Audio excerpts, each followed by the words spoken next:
Hi everyone, this is Bob Brown, and I kind of put together a list of notes I've been taking during this virus outbreak, and I'll share it here with friends and family or anyone who's interested. Stating pretty much the obvious, you want a 30-day supply of food and medicines for yourself and your family.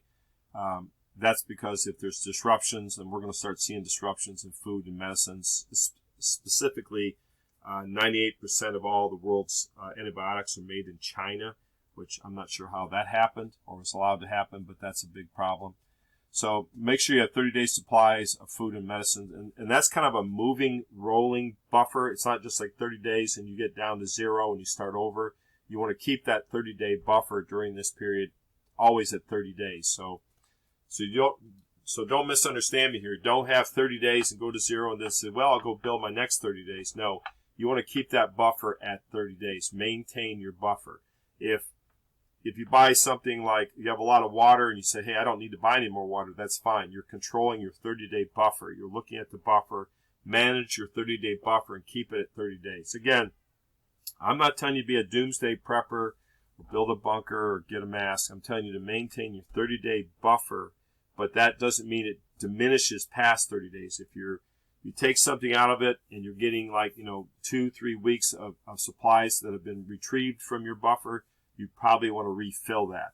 And I'm talking about critical things. I'm not talking about everything. I'm not talking about, lasagna. I'm talking about, critical supplies that you need to maintain your home, business, and yourself. Make sure you have 30-day supplies. Same story for your pets and farm animals. You don't want to get I'm down to zero and I've got to go find feed and hay for my farm animals, and there may be none to find because people are going to panic and start hoarding everything, and that's the real problem here. So maintain your 30-day supplies as best you can.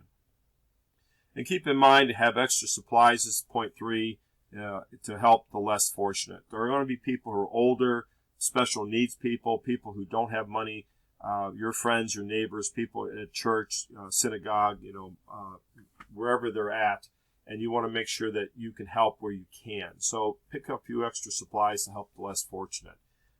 Again, that's just good common sense, because if the less fortunate people don't have food and supplies, they're going to start roaming around looking for things, and that just adds to more chaos. So you want to have supplies on hand to help people. Cleaning supplies, hand sanitizers, pick up a lot of that, put it in your vehicle, put it at your desk at work, put it at your desk at home. Scatter it wherever you can at your work and business to help other people with hand sanitizers. It's inexpensive. Hand washing is the best way, but when in doubt, you have hand sanitizer. I personally have this 0.6 ultraviolet light in my air handling system at home. You don't want to install this yourself because the ultraviolet light, even though you can't see it, can blind you. It can burn your eyes. So you want to have a professional installer put it in. Essentially, it's a light bulb tube that you put into your air handling system. So as the air is coming out of from the air handler as it's going out into your house, the air is passing through the light beam of the ultraviolet and it's being sanitized and sterilized. My unit, I have a video on Facebook. It's about $800. That was to install. I don't know why this isn't installed in all major businesses or homes where you can afford it, because it just makes sense, especially in flu and cold season, so you're not spreading the disease around. Masks, everyone's running around getting masks. Masks are good for about 15 minutes because you're breathing and that mask is getting moist, and that's just going to be a conductor for the bacteria and virus into you. So masks are really more beneficial for behavioral modification to prevent you from touching your face if your hands are not clean.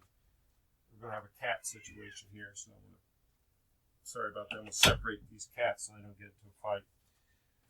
So masks are good for behavioral modification. And the other thing is, I see all these people wearing masks, but they don't have safety glasses on. The virus can enter through your eyes. So if you're going to wear a mask, you might as well get safety glasses on, because the safety glasses, unlike the masks, they'll stay pretty much stable. Again, it's behavioral modification that keeps you from touching your eyes, and there is the chance that it could block a virus from entering into your eyes. Sorry, I got some cat hair. I preached for about 30 years, this is point 9, and I got face shoved and ignored. Have a 30-day buffer inventory for your business, or if you have a farm, or, 30-day buffer inventory. If you're a writer, whatever it is, you want a buffer inventory that you can manage so you're not at the whims of, snowstorms, people go on strike, whatever can happen. Maintain a 30-day buffer inventory for your critical supplies that maintains your business, your home, medicines, farm animals.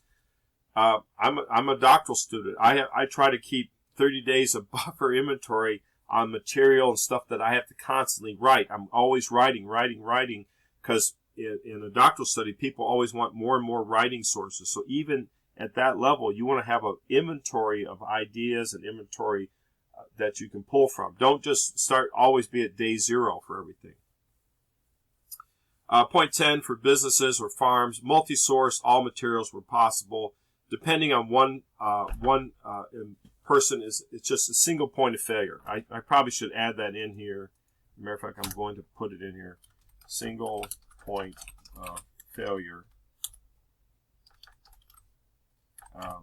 And you want to have a modular approach. Let me add those 2 points there.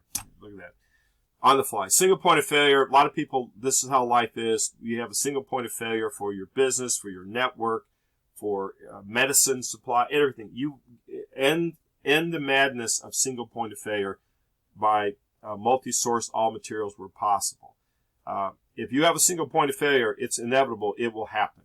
If you're building a network or you have one vehicle that you depend on, you have to have an alternative. For example, if you have to drive to work, and if it's in a reasonable distance, your backup plan for that might be you might want to have Uber. Modular approach. The world has overly depended on China. Many countries, many people have overly depended on China.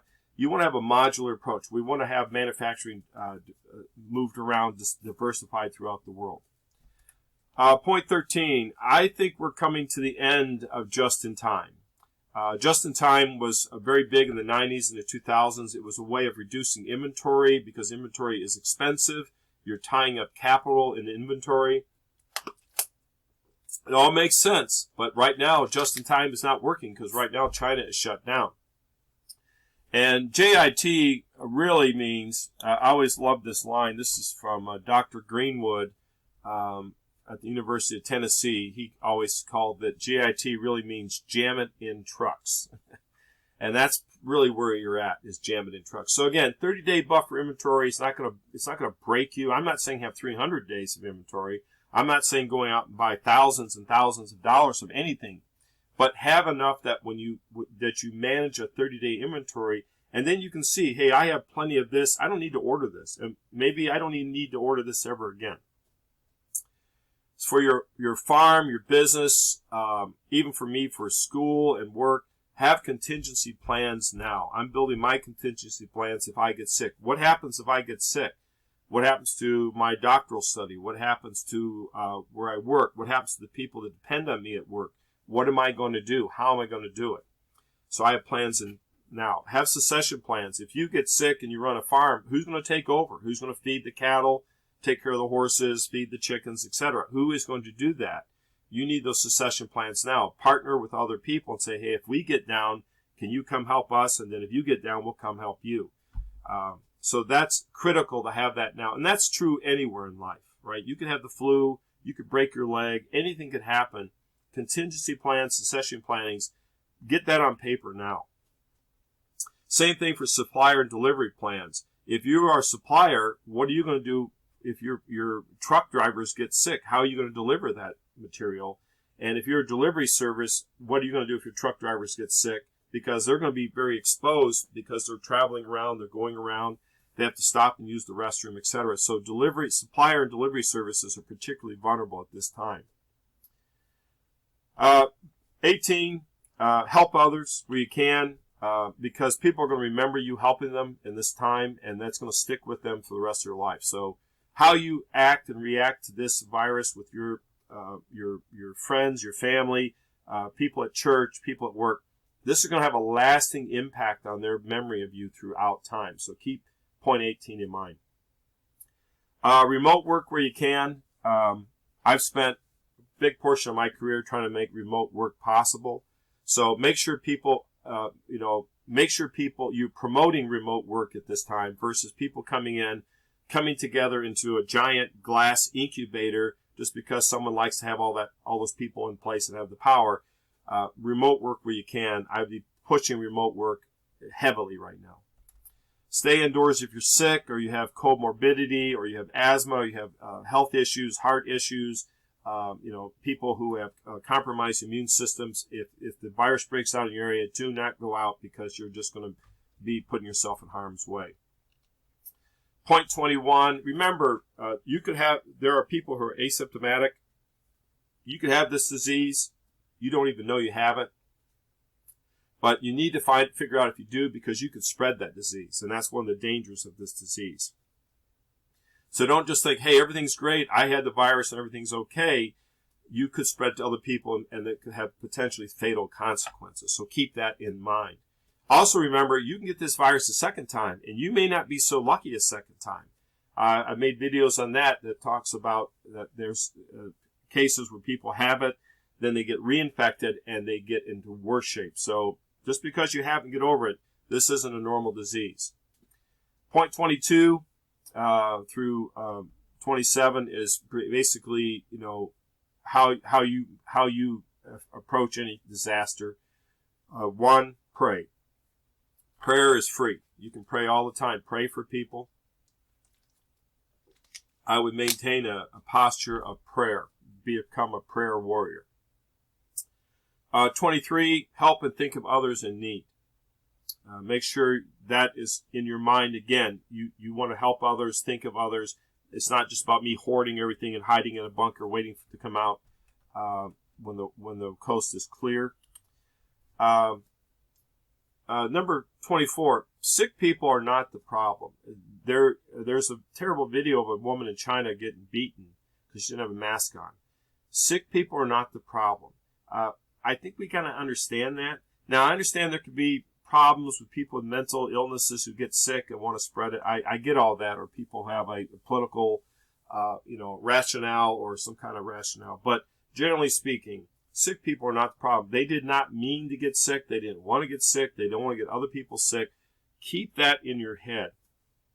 Point 25, resist fear and prejudice. Resist it. Resist it at all costs, because ultimately that virus and people who can manipulate these situations, that's what they want. They want to manipulate fear and prejudice so they can gain power and gain power over you. So resist it at all costs.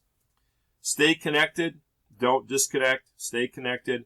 And point 27 here is maintain the faith community. If you're a member of a church or an organization, maintain that faith community. Help people. Don't hide at home. And, if I hide at home, everything will be just great. It's hard to say. You could get the virus anywhere. So that's 27 points I've come up with on this virus. I hope it helps.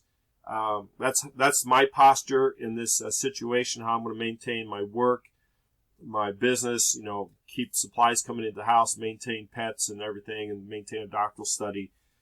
That's what I'm doing. So God bless and keep the faith, and we'll talk to you soon.